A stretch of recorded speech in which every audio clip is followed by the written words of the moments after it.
Welcome back to the Mental Game Gym podcast. I'm Andrew Crome, mental performance coach, and today we're diving into something that every athlete, no matter how talented, will face at some point, and the feeling of being stuck.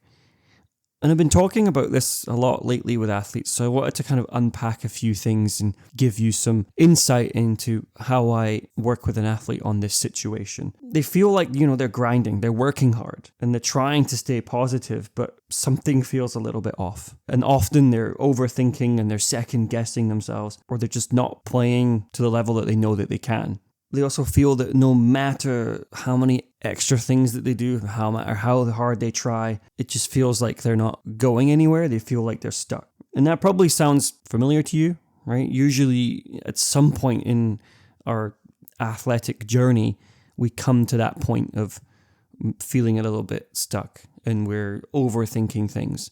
If it does sound familiar, then first of all, there's nothing wrong with you, right? This is normal. But there is a reason why athletes get stuck. And there's also a way out. So we're going to go through both of those things. We're going to talk about how athletes get stuck and why that happens. And then we're also going to look at how you can get unstuck. Today, I'm going to break it down using two acronyms. The first one is fear, which explains why you're stuck. And then the second one is dare, which shows you how to get moving again. So let's dive in and let's look at fear, right? Why athletes get stuck. And we're not talking about horror movie fear. We're talking about 4 common patterns that mentally trap athletes, especially when things aren't going well. So here's the breakdown. F stands for fusion with thoughts. And this is when you fuse, you get stuck with your thoughts. You believe them, right? You fight with them. So you believe everything your mind says without stepping back to question it. So common thoughts are like, I'm not good enough, or I always choke, I always mess up. If I mess this up, then I'm done, I'm out of the team, right? I've lost my place. And when you're fused with those thoughts, they don't feel like an opinion or just stories. They feel like truth. And if your mind is telling you that, you're not capable, then you're going to play tight, safe. Right? You're going to avoid taking risks. You're going to play hesitantly. So you're not necessarily failing here, but you're fused with these thoughts and you're believing that they're true. Or you're spending time fighting against them, arguing with your mind that these things aren't true. The next part of fear is the E, and the E is excessive goals. Right? Big goals are great, but there's a difference between motivating goals and excessive goals. So excessive goals will sound something like, I have to score every game. I can't make any mistakes. Or I need to be the best on the team right now. Those goals are excessive, and those goals create pressure instead of purpose. They pull you out of the moment and into your head. So instead of playing free, you're constantly trying to prove something. And this is what leads to athletes tend to try too hard, right? They try and force things, right? Or if they don't want to make mistakes, then they're playing hesitantly. Instead of trying things, right? If they get the ball, they don't want to lose it, so they just turn around and pass it back. They don't tend to take those risks. The A in fear is avoidance of discomfort. So obviously sport is uncomfortable. If you want to grow and improve, it's going to feel uncomfortable in situations and in moments. You'll feel pressure, nerves, fear, frustration.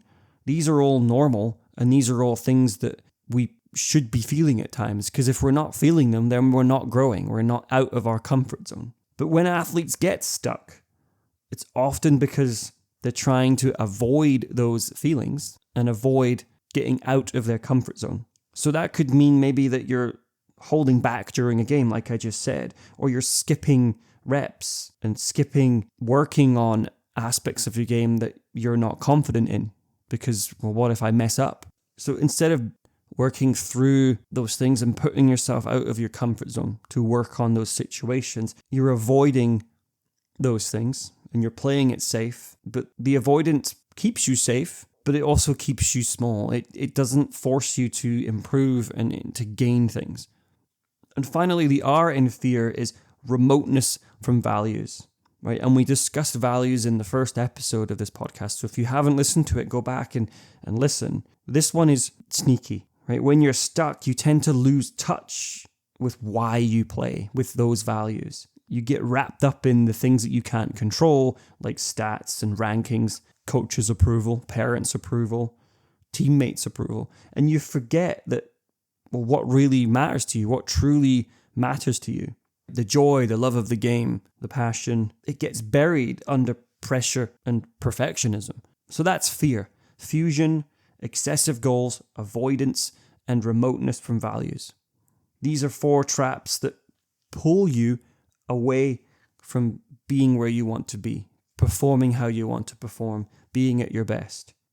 So we've covered, well, how do we get stuck? Well, how do we get unstuck? And we can use the acronym DARE. Okay, so fear is the trap, DARE is the way out. And this feels like a bit of a challenge. And it's great because it takes courage to do this stuff. But I'm sure that you have that courage and that desire to work through and get unstuck. So let's break this down. So let's look at D first. D is for diffusion. So when we looked at fear, the F was fusion. Now we're looking at diffusion. So how do we get unstuck? How do we unhook ourselves from the unwanted, uncomfortable thoughts and feelings? So diffusion means learning to notice your thoughts without getting hooked by them. So you create space between you and what your mind is saying.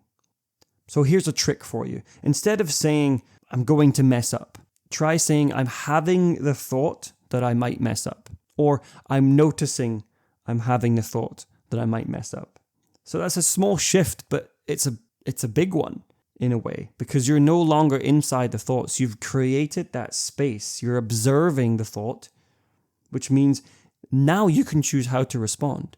Do you choose to believe this thought, or do you choose to see it as what it is? It's a thought. It's a story. Okay, so separating yourself from that. If you find that you're noticing that you're having these thoughts that are unwanted, unwelcome, unhelpful, then something that you can do is say, thank you, mind, right? So again, we're creating that separation from the thought and you. Okay, so try that out. Try those two strategies out and see the difference that they make. So the A in DARE is acceptance of discomfort. It's not always going to be perfect. It's going to be messy. But if we want to improve and to grow, then that's what we're going to have to deal with. We can't expect everything to go perfectly because it won't. If you think about the best athletes in the world, how many times have they failed? You've probably seen them fail numerous times, but they keep going, right? So nerves are normal. Doubt, well, that's also normal. It's part of the journey in sport. And fear, well, that's also normal. It's human. So acceptance means letting those uncomfortable feelings just be there without letting them control you. So can we make space for them? They can come, they can go, just like a wave. And instead of fighting with them, just feel them and then move forward anyway. Act. How do you want to act? And this comes back to values, right, as well. Okay, and if you feel like, you need to reset, then a great tool here is using the 3 R's. So recognize what you're feeling, right? Oh, I'm noticing that I'm feeling fear or doubt. And then release that tension with a breath and a physical action. It could be wiping your hand on your shirt. It could be squeezing your hand into a fist and then releasing. It could be clapping your hands, clicking your fingers. Something that I like to do when I'm playing soccer is if I'm feeling that way and I'm feeling frustrated or I'm feeling in a way I don't want to feel or thinking a way I don't want to think, I pick up a piece of grass, hold it for a second, and then release it. I throw it away.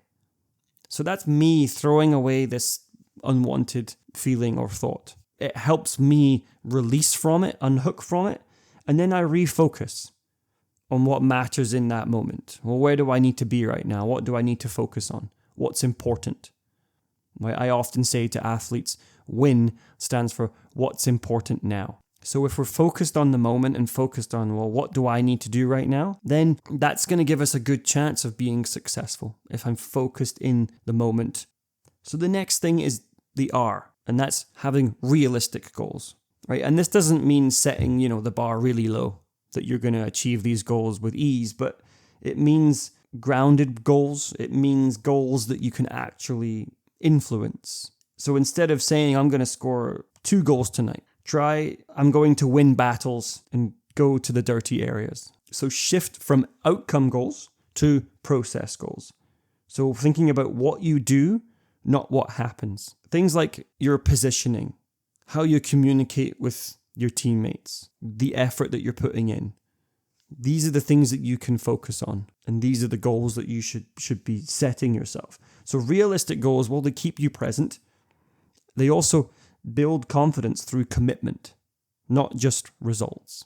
And by setting these goals in terms of things that you can control, then there's nothing stopping you from achieving them because you can control them, right? When we set those really high goals, well, they make us feel stuck because, well, they're impossible or they're improbable to achieve.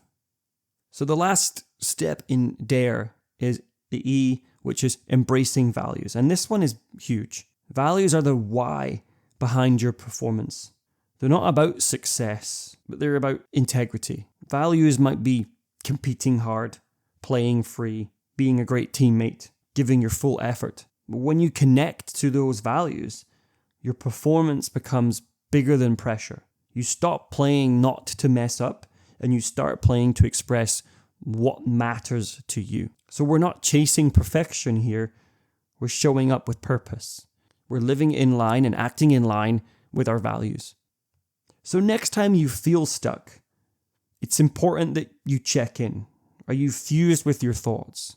Are you chasing excessive goals? Are you avoiding discomfort? Are you drifting away from following your values? That's fear doing its thing. So ask yourself those questions, right? Are you fused with thoughts? Are you chasing excessive goals? Are you avoiding discomfort? Are you drifting from your values? And then to move again, we have to dare.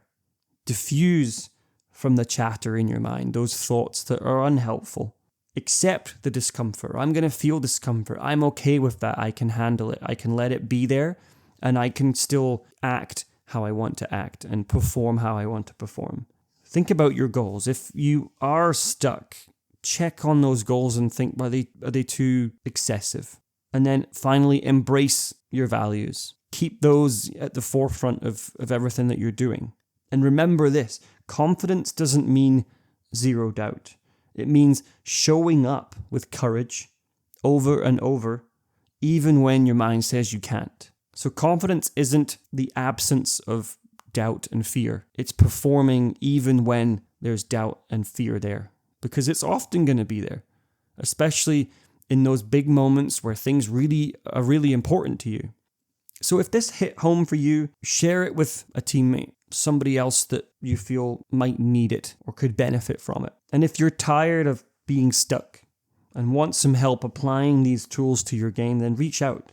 This is exactly what I do every day with athletes, helping them build that confidence from the inside out and really understand what true confidence is.